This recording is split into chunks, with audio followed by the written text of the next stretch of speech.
Morning, Sainers. Welcome back to the Saints TV YouTube channel. Welcome to Saints TV Weekly for the 13th of October, 2025. As always, thanks to our sponsor, Inglewood Coffee Roasters. Check out their website at inglewoodcoffeeroasters.com.au. Straight off the bat, it's been a big week at Moorabbin. It has been for the last couple of weeks, to be honest, but there's been a lot of good news. There's been some interesting reception around us, but nonetheless, we are a major discussion point across all facets of the AFL. To kick things off, we'll get into Jared Rivers. He departs St Kilda. He has been an assistant coach at the football club, and unfortunately, he's put through his resignation. He's going to the Melbourne Football Club, and as we know, he played 150 games at Melbourne in his AFL career.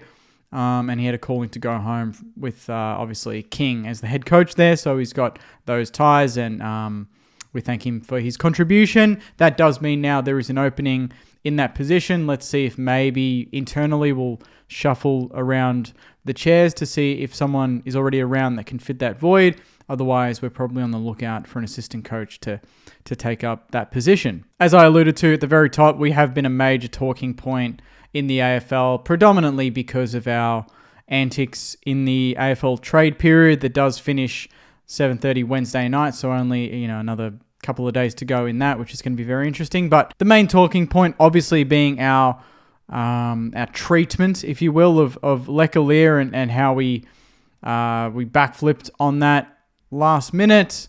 There's been a lot of conjecture on that and whether clubs are going to be dealing with us long term, and how does this affect our future dealings? Obviously Alex Tyru's agent is the same agent as Leclerc. Is that going to change anything? Personally, I think it's a little bit over the top. Leclerc has got a contract on the table at the GWS Giants. If he doesn't go anywhere, he probably signs that one on. Yes, it's on less money than what St Kilda is obviously being offered to him, but he's still going to get a pretty well paid job, and life goes on. I just don't like... I get that there's a little bit of hate on what we did, and yeah, whether you think that's ethical or not, that's entirely up to you, and I'm all for hearing that. I think, yes, I feel bad for Leclerc, but at the same time, I don't like the way articles are written in this case. Like, for one, this one on Fox Sports, he was in tears. Text that sent off disgraceful AFL trade backflip as new details emerge. And if you actually read the article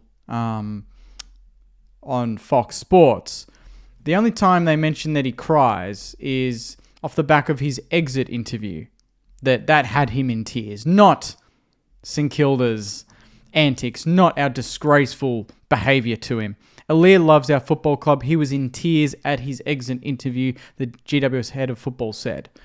But the headline says otherwise. The headline made it seem like St Kilda made him cry. So that's the sort of stuff that I'm sick of. Yes, you can bash us from pillar to post. You can talk about what we did. And some St Kilda supporters do think, and absolutely they have the right to, that we did the wrong thing. I'm going to wait it out and see how the next 2 days goes, because clearly there's something that came up, and I always think the best types of organizations are ones that can pivot. Yes, there's some collateral damage, but at the end of the day, if it's to do something even better, I guess as a St Kilda supporter, why wouldn't you want that, right? So I just don't like the way that was treated, and other clubs do very similar things, and it seems to get ignored. But in this case, I guess, no matter what we do, it's going to be a major talking point, and most people are going to view it in a negative perspective. But on a positive perspective, we got Sam Flanders done early, pick 7, straight swap. I've done all the videos on that, so we won't go into it in great detail, but it's interesting that we did that quick. We did Liam Ryan quick. We had no problems dealing with those clubs.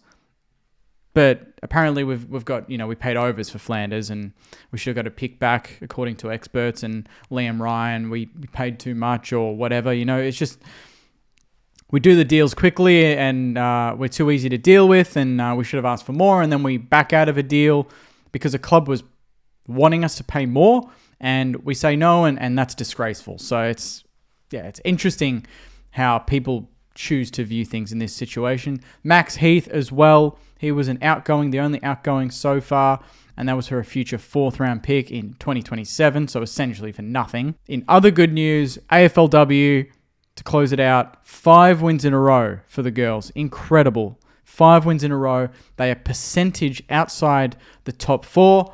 The only downside to the game yesterday was that Charlotte Simpson, she went off in the first quarter with facial injuries after laying a tackle. So obviously our thoughts go to Charlotte Simpson on her recovery.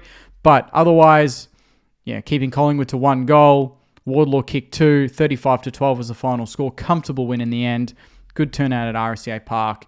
And now we play Carlton at Icon on Saturday night for a chance to go 6 in a row. Carlton are 1 position above us on the ladder with, I think, only 3 games to go in the season. So this is a big, big game. We win this, 6 in a row. We push up towards the top 4 with 2 games to go. You start to think finals. So very exciting times in the AFLW. 5 wins in a row. Doesn't get much better than that. That is Saints TV Weekly at the moment, Sainers. Any news that pops up, I will let you know. There's going to be a lot of talking points. Obviously, with the trade period, that's the predominant one right now. That is what we're in the heart of. And I haven't mentioned it, but obviously Rowan Marshall with Geelong, people think that it's still on. It seems like St Kilda's backing away, but like I've said many times, these things change, and if Geelong come to the party and offer something insane that maybe we can't refuse, maybe there's something there. But at this current point, it seems like Rowan Marshall is going to stay. And then Jack Steele, I did post a mega trade on my last video that got a fair bit of attention in combining Essendon, Hawthorn, and St Kilda to get merit to Hawthorn and get Cam McKenzie to St Kilda. There's interesting murmurs coming out on Essendon are interested in Jack Steele, but they think he's going to stay. So there's probably more to play out there. We'll see if that happens, or maybe something similar to that in a way, because we do probably have some business left to do in this trade period. So thank you very much, Sainers. Enjoy the rest of your week. Take care. And as always, go you mighty Sainers. See you guys.